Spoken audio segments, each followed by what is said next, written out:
nama saya Angel Ginting dengan NIM 201201202. Nah, di sini saya akan menjelaskan tentang praktikum klimatologi yang ketiga yang berjudul pengukuran suhu dan kelembapan pada berbagai tegakan. Nah, pengaruh suhu terhadap makhluk hidup itu sangatlah besar, sehingga perubahannya itu benar-benar seakan bergantung padanya, terutama pada kegiatan-kegiatannya. Nah, kita ambil contoh dari tumbuh-tumbuhan, di mana tumbuh-tumbuhan ini layak mempunyai keinginan akan suhu tertentu. Nah, artinya tanaman tidak akan tumbuh dengan baik bila syarat-syaratnya ini tidak dipenuhi. Juga dengan proses pematangan buah, makin tinggi suhu, makin cepat matangnya pada suhu yang tinggi. Nah, benih-benih dibiarkan atau ditanam pada dataran rendah atau dataran tinggi, maka daya kecambahnya ini akan turun. Nah, jadi pada tanaman juga memiliki suhu maksimum dan suhu optimum yang diinginkan.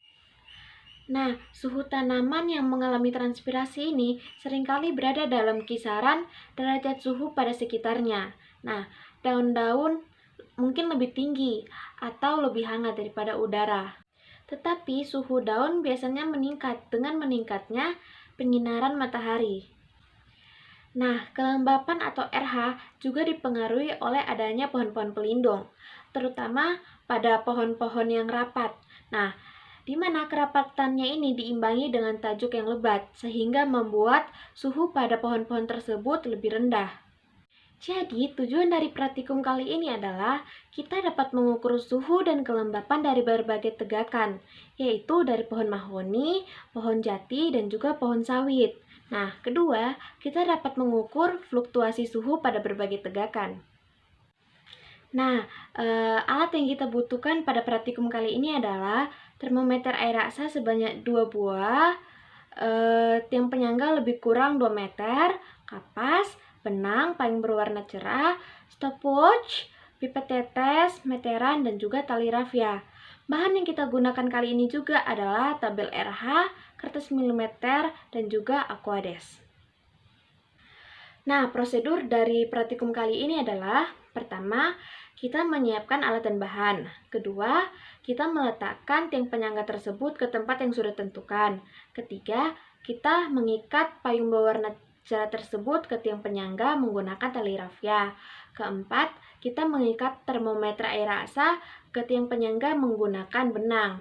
Dan baluti salah satu termometer tersebut menggunakan kapas. Dan kapas tersebut kita basahi menggunakan aquades. Kemudian, kita mengukur suhu mula-mula dari termometer tersebut, yang kering maupun yang basah. Nah, setelah itu kita menunggu 10 menit untuk pengukuran selanjutnya. Begitupun seterusnya hingga menit ke-30. Nah, setelah selesai, kita mencatat hasil pengukuran tersebut ke tabel pengukuran dan membuat grafik menggunakan kertas milimeter. Nah, pada menit ke-0 itu kami mendapatkan TBK-nya 32 derajat Celcius, TBB-nya 31 derajat Celcius, RH-nya 93%, T-nya 32 derajat Celcius. Nah, pada menit ke-10, TBK-nya itu 31 derajat Celcius, TBB-nya itu 29 derajat Celcius, RH-nya itu 86%, T-nya 31 derajat Celcius. Nah, pada menit ke-20 itu TBK-nya 32 derajat Celcius, TBB-nya 28 derajat Celcius, RH-nya 73%, T-nya 32 derajat Celcius. Nah, pada menit ke-30 kita mendapatkan TBK-nya itu 32 derajat Celcius, TBB-nya 28 derajat Celcius, RH-nya 73%, dan T-nya itu 32 derajat Celcius. Nah, rata-rata dari TBK-nya itu 31,75 derajat Celcius, rata-rata dari TBB-nya itu 29 derajat Celcius, rata-rata dari RH-nya itu 81,25%, dan rata-rata dari T-nya itu 31,75 derajat Celcius. Nah, beginilah contoh grafik yang telah kami buat.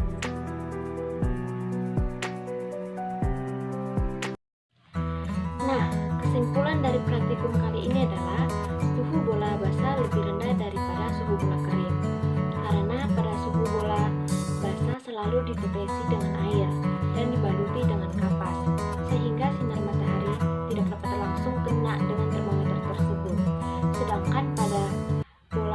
tidak. Nah, yang kedua, jika suhu mengalami penurunan, maka pada kelembapan akan mengalami peningkatan. Nah, begitupun sebaliknya. Nah, saran dari saya adalah ketika kita melakukan praktikum ini, kita harus teliti untuk melihat suhu di termometer tersebut. Dan ingat juga, termometer tersebut tidak boleh terkena sinar matahari secara langsung karena akan mempengaruhi praktikum ini dengan tidak optimum. Sekian, terima kasih.